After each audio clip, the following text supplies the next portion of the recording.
Bonsoir à tous, bienvenue sur Monaco Info. Nous sommes le vendredi 7 février et voici les titres de l'actualité. En 65 ans d'existence, le centre scientifique de Monaco a su s'imposer comme un lieu de recherche incontournable et il le prouve encore aujourd'hui avec une collaboration inédite avec l'INSERM. Nous serons en duplex avec Didier Samuel, président directeur général de l'Institut français. Nous parlerons économie avec la conférence du Monaco Economic Board sur le poids de la culture dans ce domaine, mais également avec le Yacht Club de Monaco qui a organisé hier un dîner-débat autour des tensions géopolitiques actuelles et leur impact économique sur l'industrie du yachting. Nous recevrons également Camille Lambert, analyste en crypto-monnaie, à l'heure où cette monnaie numérique est en plein essor, notamment avec celle lancée par le président américain Donald Trump. Et puis nous refermerons cette édition avec un thème central en principauté, la protection des océans et de la biodiversité marine. Une de nos équipes a suivi des jeunes scolaires en charge de l'aire marine éducative dans leur mission d'apprentis plongeurs scientifiques. Mais d'abord en bref, le prince Albert II a reçu aujourd'hui en son palais Antonio Tajani, accompagné de plusieurs hauts représentants italiens. Le vice-président du Conseil des ministres et ministre des Affaires étrangères et de la coopération internationale d'Italie s'est entretenu avec le souverain sur les relations bilatérales, les liens culturels et la coopération transfrontalière. Sur X, l'homme politique évoque le souhait des deux pays d'organiser un forum d'affaires dans le but de renforcer les exportations et les opportunités d'investissement de leurs entreprises. Sur le volet de la santé, le centre scientifique de Monaco a écrit une nouvelle page de son histoire aujourd'hui en officialisant une collaboration d'envergure avec l'INSERM, l'Institut national de la santé et de la recherche médicale. Les deux entités ont procédé à la signature ce matin d'un accord stratégique au ministère d'État. Pour en comprendre les objectifs, nous recevons le PDG de l'INSERM, Didier Samuel. Bonsoir professeur. Bonsoir. Vous êtes en principauté pour signer un protocole d'accord stratégique avec le centre scientifique de Monaco. Quel est l'enjeu de cette collaboration ? L'enjeu, c'est de développer les réseaux de recherche clinique entre la France et Monaco. Il existe en France un réseau de recherche clinique qui s'appelle EFCRIN, qui est piloté par l'INSERM, qui est le principal organisme de recherche biomédicale en France. Et donc nous avons signé un partenariat avec un nouveau réseau qui s'appelle donc MCRIN, donc Monaco Clinical Research Network, et donc un réseau de recherche clinique à Monaco qui va donc s'articuler avec le réseau français EFCRIN. Et que permettra donc ce MCRIN à Monaco et aussi à la France, puisque c'est une collaboration ? Ça doit permettre de développer de la recherche sur le patient et chez les patients pour développer des nouveaux essais cliniques, des nouveaux, ce qu'on appelle des essais thérapeutiques, développer de nouveaux médicaments et donc permettre d'associer recherche clinique et progrès médical. Et donc avec l'intérêt des réseaux, c'est de mettre en commun un certain nombre de patients dans différents centres et donc des centres français et des centres monégasques.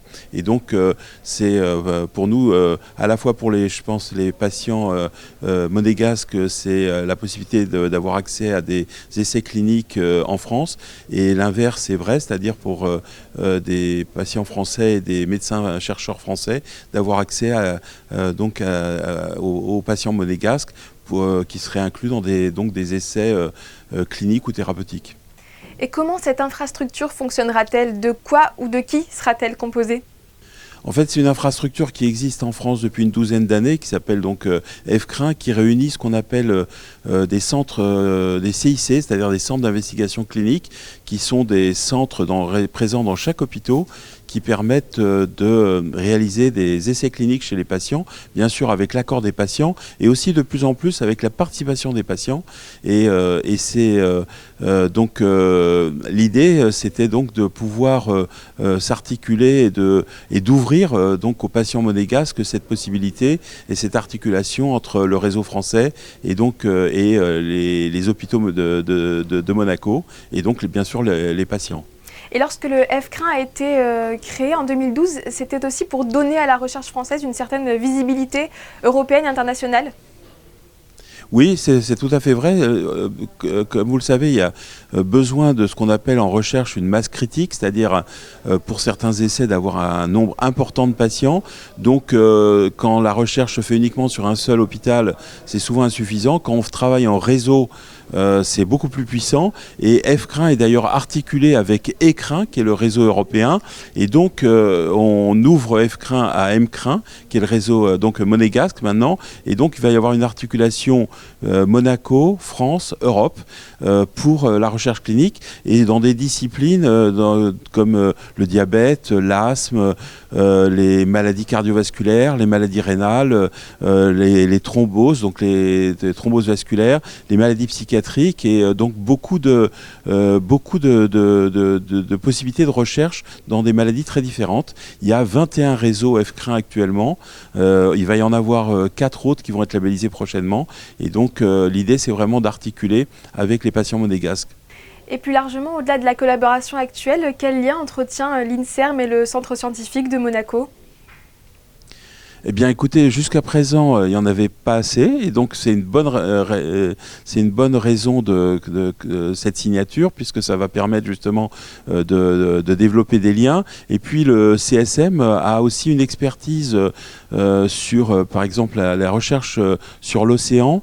Et actuellement, une des nouvelles approches de la médecine, c'est tout ce qu'on appelle One Health, c'est-à-dire santé globale, et notamment l'impact de l'environnement, l'impact des expositions, l'impact de la pollution, l'impact du changement climatique sur la santé humaine et sur les nouvelles maladies. Et cet aspect, cette approche et l'expertise qu'a le CSM, notamment dans les approches environnementales, je pense peut être très intéressant pour l'étude de nouvelles maladies et pour développer la recherche clinique dans ce qu'on appelle la santé globale. On pourrait donc imaginer d'autres collaborations à venir.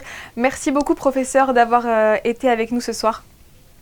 Merci à vous. Alors qu'en fin de journal, nous vous présenterons 2 nouvelles expositions en principauté, faisons un point sur le secteur de la culture. Il joue un rôle moteur dans l'ensemble de l'économie, et ça, le Monaco Economic Board l'a bien compris. C'était le thème de la dernière conférence du Club Éco Monaco Matin organisée hier en présence de personnalités importantes de la place. Voici ce qu'il fallait en retenir avec Christine Datomel et Alexandra Marangoni. La culture joue un rôle moteur dans l'ensemble de l'économie. Cinéma, théâtre, musée, tous jouent un rôle essentiel et font partie des attraits d'un pays. C'est pourquoi les événements culturels organisés en principauté visent tous l'excellence et attirent ainsi des profils d'exception. Un aspect que la principauté a bien compris dès l'origine de son développement au XIXe siècle. Dans la compétition entre les villes pour accueillir les habitants, la culture, les grands musées, les grands opéras sont une dimension fondamentale. Si vous avez le choix par exemple entre Dubaï et Monaco, vous allez peut-être venir davantage à Monaco, plus volontiers en tout cas, parce qu'il y a le musée national de Monaco, et puis il y a l'opéra qui est très bien, et puis il y a le musée océanographique, autant d'infrastructures culturelles qui n'existent pas à Dubaï. Il est vrai que le Grimaldi Forum, qui a cet ADN culturel très prononcé depuis plus de 25 ans, offre une programmation qui s'étale toute l'année. Et bien entendu, ça engendre pour Monaco des retombées économiques directes et indirectes. Je dirais que ce sont des musées et des institutions qui sont pointues, qui sont à l'échelle de la principauté, c'est-à-dire qu'ils ne sont pas immenses. Si vous comparez l'opéra de Monaco à l'opéra Garnier, évidemment, c'est plus petit. Néanmoins, la qualité est vraiment là. Une recherche prestigieuse donc pour Monaco, une rigueur que s'est toujours imposée le Grimaldi Forum dans le choix de sa programmation. Et cette année encore, la qualité est au rendez-vous. Comme toujours, une programmation éclectique, grand public, populaire dans le bon sens du terme, puisque l'on a Pascal et Obispo le 2 avril. Avant, on a 20 milieux sous les mers, en coproduction avec les théâtres Princesse Grace, parce que c'est aussi important pour nous de monter des événements en coproduction avec des entités culturelles monégasques. Il y aura également des rendez-vous des TLS réguliers, et puis nous avons la chance de présenter cet été, vous savez que ça c'est mon petit coup de cœur préféré, une grande exposition avec le Centre Pompidou. Nous profitons de leur fermeture pour faire une exposition qui va s'intituler Couleurs, chef-d'œuvre du XXe siècle, et qui est vraiment une anthologie dans la couleur à travers des chefs-d'œuvre du XXe siècle de ce prestigieux musée parisien. Aujourd'hui, cette excellence de la culture à Monaco est toujours de mise et participe activement au rayonnement et à la prospérité du pays. Armateurs, designers, capitaines, les acteurs de la Grande Plaisance se sont réunis au Yacht Club de Monaco pour un dîner-débat hier. Le thème de ce 17e symposium, les tensions internationales actuelles et leur impact économique sur l'industrie du yachting. Gaëtan Lebrun et Thomas Deus. Fédérer les amateurs autour des valeurs du yachting, c'est l'objectif que s'est fixé le Yacht Club Monaco. Avec des normes écologiques qui ne cessent d'évoluer, l'industrie nautique monégasque a décidé d'encourager les innovations et accompagner le développement du yachting à l'aide de conférences sur le sujet. Que veut dire symposium économique? Ça veut dire qu'on fait un point sur la situation du yachting en général avec l'industrie, pour savoir où nous en sommes des carnets de commandes, où est-ce que la clientèle s'intéresse le plus au yachting, comment se déplace l'intérêt du yachting dans le monde. Et c'est à ce titre-là que Monaco est Capital Advance of Yachting. De nombreux spécialistes ont pris part à ces débats animés afin de discuter de l'impact économique et environnemental du yachting mondial. C'est le cas de Nathalie Kever. Cette chef de projet a présenté un outil innovant pour réduire considérablement la pollution engendrée par les yachts. Le Sea Index, c'est une gamme d'outils qui permettent de manière neutre pour les armateurs de calculer leur empreinte carbone. Pas simplement les armateurs, mais également toute partie prenante qui serait intéressée de connaître l'empreinte carbone des super yachts basée sur l'intensité énergétique des bateaux. L'industrie nautique reste un sujet de société qui ne cesse d'évoluer au fil des années, principalement sur le littoral méditerranéen qui compte plus de 2200 yachts. Et à lui seul, le Yacht Club de Monaco regroupe un quart des yachts répertoriés dans la liste des 100 plus grands bateaux privés du monde. C'est un univers d'ailleurs souvent abordé par le MEB, celui des crypto-monnaies. Cette monnaie numérique ne cesse de se développer et fait émerger en nous encore beaucoup de questions. Quel est son fonctionnement, ses avantages et ses points de vigilance? Pour y répondre, nous recevons ce soir une experte en la matière. Bonsoir Camille Lambert. Bonsoir Sarah. D'abord, est-ce que vous pouvez nous expliquer qu'est-ce qu'une crypto-monnaie et comment cela fonctionne? Alors une crypto-monnaie, c'est surtout en rapport à une technologie qui s'appelle la blockchain. Alors, l'histoire de cette technologie, c'est que contrairement à l'ensemble du système monétaire où on a ce qu'on appelle des tiers de confiance, c'est-à-dire une banque, un État ou des gouvernements, là, le tiers de confiance est décentralisé, c'est-à-dire que plein d'endroits dans le monde vont posséder une information et donc cette information n'est pas modifiable puisqu'il y a plein de copies de cette information. Et donc finalement, on considère que ce tiers de confiance passe d'une banque, donc d'une seule personne à une communauté. Et donc ça, c'est la technologie blockchain. Et donc sur cette technologie est né ce qu'on appelle des tokens ou des coins, qui sont donc les monnaies qui se baladent sur cette blockchain. C'est la rémunération pour utiliser cette blockchain. Donc ça, c'était le concept de départ. Et après, donc on va venir sur les crypto-monnaies plus classiques qu'on connaît tous. Il y a le Bitcoin, dont on parle beaucoup en ce moment, surtout du côté américain et européen pour d'autres raisons, plutôt côté régulation. Et puis, il y a plein d'autres coins, comme l'Ethereum, et puis il y a des stablecoins, qui ont aussi des utilisations très intéressantes. Voilà, donc c'est différents types de coins, de sous-jacents, qui sont créés par la blockchain. Et si ce système, comme vous l'avez dit, de paiement numérique ne s'appuie pas sur les banques pour vérifier les transactions, qu'est-ce qui permet alors de l'encadrer et d'assurer une certaine sécurité à ceux qui l'utilisent? C'est que, en fait, ce système a repris tous les codes de la banque. C'est-à-dire que pour rentrer sur ce système, il faut montrer patte blanche, donc il faut faire un KYC, Know Your Customer. Donc ça veut dire que vous déclinez votre identité, vous dites d'où viennent les fonds, comme dans la finance traditionnelle. Si par exemple je viens avec 10 000 $, je dois dire d'où viennent ces fonds. Si je transfère cet argent à quelqu'un, la personne en face, je dois savoir qui c'est.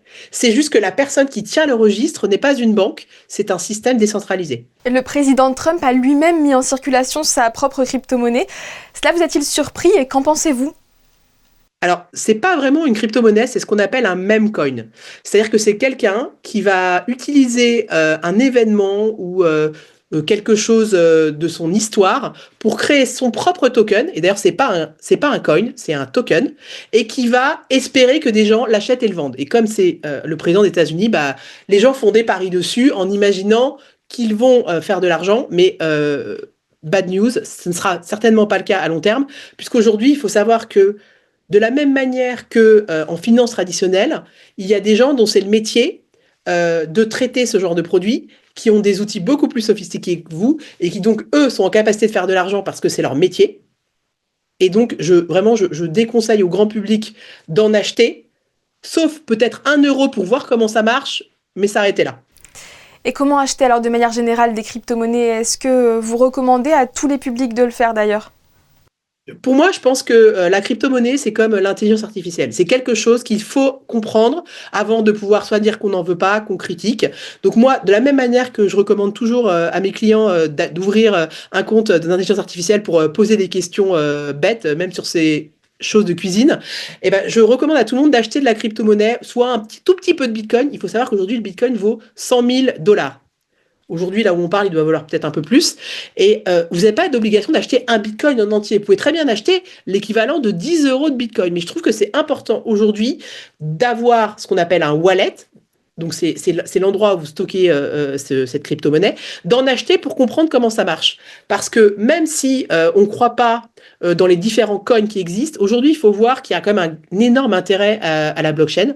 C'est qu'aujourd'hui, dans le système financier, et à Monaco, je pense que pour le coup, les gens sont bien renseignés là-dessus, si vous voulez faire un virement le week-end ou sur un jour férié, ce n'est pas possible, puisque le système financier est fermé.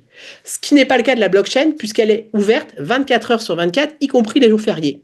Donc, imaginons que vous voulez envoyer de l'argent à votre mère dans un pays où le système financier est fermé en ce jour-là. Elle a besoin de cet argent. Vous pouvez lui envoyer un stablecoin, soit euro ou dollar, qui lui, du coup, ne va pas être dépendant du jour férié. Elle va le recevoir immédiatement et surtout, les frais de transaction sont très limités par rapport à la banque qui se sert souvent sur les frais de transaction entre pays. Donc ça fait partie des avantages. Et que peut-on acheter avec des crypto-monnaies? J'ai lu des produits de luxe, des voitures, des assurances même. On peut même acheter sa baguette. Le problème, c'est pas vraiment d'acheter des produits avec la crypto-monnaie, c'est quel fait générateur de fiscalité cela va créer. Aujourd'hui, quand vous achetez de la crypto-monnaie, selon le pays en Europe où vous résidez, vous n'avez pas du tout les mêmes règles de fiscalité. En France, donc par exemple, si moi je décide d'acheter une baguette de pain chez mon boulanger, je vais payer avec ma crypto-monnaie. Lui, en fait, il va recevoir des euros, il va pas se rendre compte que j'ai payé en crypto-monnaie. Mais ce qui va se passer, c'est que ça va créer un fait générateur de fiscalité pour moi, puisque je suis passé ce qu'on appelle en monnaie courante, en fiat, donc en euros. Donc je vais devoir, à ce moment-là, voir la valeur totale de mon portefeuille. Et si mon portefeuille est en plus-value, je vais devoir payer 30% de cette somme lors des impôts de façon récurrente en impôt sur le revenu. Donc c'est pour ça que j'aime beaucoup la narrative sur acheter sa baguette avec sa crypto, mais payer sur une baguette à 1,50 €, 30% de taxes, parce que l'ensemble de son portefeuille est positif, c'est quand même se complexifier beaucoup l'achat de la baguette. Merci beaucoup Camille Lambert d'avoir partagé avec nous votre expertise. Merci beaucoup Sarah. Nous allons à présent prendre un peu de hauteur avec ces clichés à découvrir en ce moment dans la galerie des pêcheurs. Les nombreux passants souhaitant accéder à Monaco-Ville pourront contempler des images inédites sur la Méditerranée vue du ciel. Le prince Albert II vient d'inaugurer l'exposition. Fabien Bonilla et Julien Logier. 26 photos prises par satellite consacrées à la Méditerranée. C'est ce que le souverain a pu découvrir jeudi soir lors de l'inauguration de cette exposition à la Galerie des Pêcheurs. Son nom, Méditerranéa. Son objectif, raconter l'histoire et la beauté de cette mer en passant entre autres par Istanbul, Venise, la Corse, la Sicile et bien sûr Monaco, tout en insistant sur l'impact écologique notamment dû au réchauffement climatique. L'exposition, c'est une exposition promue par le ministère des Affaires étrangères et de la coopération internationale italienne avec l'Agence spatiale italienne et l'Agence spatiale européenne. C'est une exposition itinérante et la curatrice c'est réalisée par Madame Viviana Panaccia. Et c'est une exposition qui veut démontrer la beauté de la Méditerranée, les mythes, la civilisation, l'urbanisation. Mais ici, dans la Principauté, nous avons travaillé avec les accords, les secrétariats exécutifs des accords de Ramoge, Cobamas et Pelagos. Et nous avons essayé de mettre en place une exposition de 2 mois pour démontrer le public qui passera dans cette galerie de prendre conscience de l'importance de la mer Méditerranée. Les 26 clichés pris par satellite de cette mythique Méditerranée sont visibles à la Galerie des Pêcheurs jusqu'au 30 mars. Autre exposition à découvrir, inaugurée cette fois par la sœur du souverain, son Altesse royale, la princesse de Hanovre. Il s'agit d'Agora, visible à la Villa Sauber. Elle prend la forme d'un laboratoire. L'idée, permettre au public de mieux comprendre les enjeux d'un musée. Les équipes du nouveau Musée national de Monaco vous accueillent jusqu'au 4 mai, tous les jours de 10h à 18h. L'entrée est gratuite le dimanche. Dans un autre registre, Suisse Courtage a ouvert sa nouvelle agence en principauté, située boulevard Princesse Charlotte au Spring Palace au cœur du Carré d'Or. Elle est dédiée à 100% à la clientèle privée en réponse à la demande croissante à Monaco. Qu'est-ce qu'une agence de courtier en assurance? Quelle est la stratégie derrière cette nouvelle adresse? Réponse avec Alban Gingembre et Camille Caloni. C'est une première à Monaco et en France, une agence de courtier en assurance exclusivement dédiée à la clientèle privée. Le but, étudier toutes les options disponibles sur le marché avant de signer un contrat d'assurance en bénéficiant d'un accompagnement sur mesure. On est là pour défendre les intérêts du client. On définit les besoins avec les clients et on les consulte et on essaye d'identifier donc la meilleure réponse aux besoins et on guide le client dans la souscription de ses contrats. Donc un courtier a un rôle intéressant puisqu'il a une vision globale du marché. Internationale et fortunée, la clientèle monégasque est demandeuse de ce genre de service. Un client peut venir pour assurer vraiment tous ses assets, que ce soit évidemment son habitation, que ce soit son bateau, pour sa santé, puisque souvent ces clients ont des besoins de santé internationale.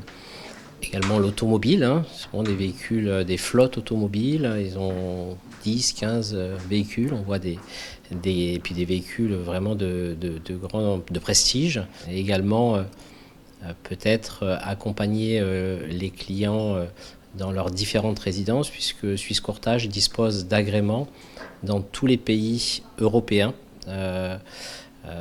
au travers du passeport européen de l'assurance. De nouveaux services en habitation, en automobile et en santé sont à l'étude pour un accompagnement encore plus sur mesure. Elle est le lien entre les parents et la direction des écoles. L'APEM célèbre cette année son 60e anniversaire.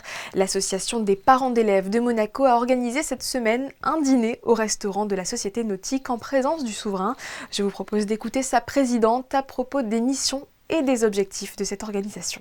Nous sommes les porte-parole entre les parents et les autorités, entre les parents et les directions des écoles. On a 1000 familles adhérentes. C'est un bel résultat. Chaque année, on monte un associé, on est très content. Les objectifs, c'est la réussite, le bien-être et l'épanouissement des enfants, qu'ils arrivent à être des adultes sereins, accomplis. Et nos manifestations les plus importantes pendant l'année, c'est le Forum des séjours linguistiques et le Forum des universités étrangères qui a vu la lumière l'année dernière. Qu'est-ce que ça représente pour vous de célébrer comme ça ce 60e anniversaire? Mais c'est un bel résultat, on est à la 3e génération des associés. C'est quand même une petite dame qui vieillit petit à petit. Des propos recueillis par Fabien Bonilla. Pour ces élèves-ci, les poissons n'ont plus aucun secret. Cette semaine, l'AMPN, l'association monégasque pour la protection de la nature, a invité les scolaires de la classe de 7e de l'école Saint-Charles en charge de l'aire marine éducative à se mettre dans la peau de plongeurs scientifiques. Vanessa Dessy et Julien Logier étaient auprès d'eux. Voyez le reportage. Observer les prédateurs marins sans les déranger, c'est l'expérience scientifique inédite qu'ont vécue des élèves de 7e de l'école Saint-Charles, encadrés par la MPN et à l'aide d'une technologie de caméra sous-marine à pâté. L'opération a permis d'étudier la faune carnivore de leur aire marine éducative. Ce programme allie innovation et pédagogie. Aujourd'hui, on les initie à un nouveau protocole, c'est l'immersion de caméras Bruce. Alors, ces caméras, c'est un système de vidéo. Donc, on immerge une plateforme avec 2 caméras de part et d'autre qui sont orientées sur un axe particulier. Et au bout de cette plateforme, on a une boîte avec des appâts, ce sont des sardines, dont les poissons carnivores vont être attirés par ces appâts et passer devant les caméras. Donc, on arrivera à déterminer quelles sont les espèces qui vivent dans l'aire marine éducative et qui évoluent en l'absence de plongeurs. 1, 2, 3. Ils se jettent comme ça en fait. Les enfants ont plongé dans le monde fascinant de la biologie marine, entre manipulation du matériel, immersion des caméras et découverte des premières images. L'expérience ludique leur a permis d'observer de près la biodiversité locale et de mieux comprendre l'importance de la préservation des océans. Ils adorent ça, alors déjà ils apprennent beaucoup de choses en termes scientifiques, et puis l'intérêt c'est qu'ils peuvent manipuler eux-mêmes. On n'est pas là pour juste leur dire on a fait du film, on leur apporte les outils et à partir de là ils vont découvrir aussi ce que c'est avec les désavantages liés par exemple à l'odeur de sardines. Vous avez bien coché la murène sur votre liste d'espèces ? Après une immersion encadrée au solarium de la digue Régnier 3, les images collectées ont offert un précieux aperçu de la biodiversité locale. Avec le soutien de la Fondation Prince Albert II et l'organisation Community Jamil, l'interprétation des résultats permettra d'acquérir une vision globale de la biodiversité et de proposer des actions de conservation. C'est la fin de cette édition. Merci à tous de l'avoir suivi. Ne manquez pas dans un instant votre après-JT. Le magazine que nous vous proposons ce vendredi est consacré à l'UNSS, l'Union nationale des sports scolaires, et les différentes disciplines proposées en principauté les mercredis, alors que Monaco a été désignée capitale mondiale du sport en 2025. Juste avant cela, votre météo, présentée par Marie Bonnet-Blanc, et les photos de clôture. Axel Bastello nous plonge dans la galerie des pêcheurs à la découverte de la nouvelle exposition Méditerranéa. Et Stéphane Dana, lui, à la Villa Saubert pour l'exposition Agora, inaugurée par Son Altesse Royale, la princesse de Hanovre aujourd'hui. A tout de suite pour l'après-JT.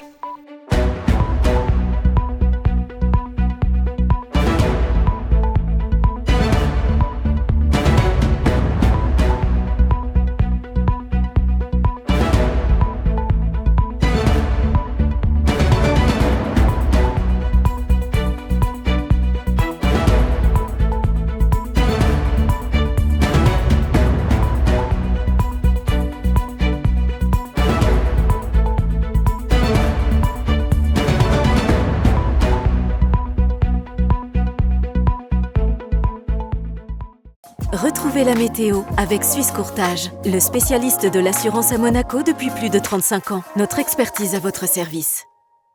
Bonsoir à tous, je suis ravie de vous retrouver afin de faire un point sur la météo de demain. Malheureusement, ce week-end sera pluvieux. Demain, le ciel sera gris et des averses sont annoncées. Côté température, il fera 10 degrés dans la matinée, puis dans l'après-midi, ça grimpera pas beaucoup avec seulement 12 petits degrés. Nous souhaiterons néanmoins une très belle fête à toutes les Jacqueline. Et puis en ce 8 février, c'était le jour de la naissance de Jules Verne, le célèbre écrivain qui avait notamment écrit Le Tour du monde en 80 jours. C'était la météo avec Suisse Courtage, le spécialiste de l'assurance à Monaco depuis plus de 35 ans. Notre expertise à votre service.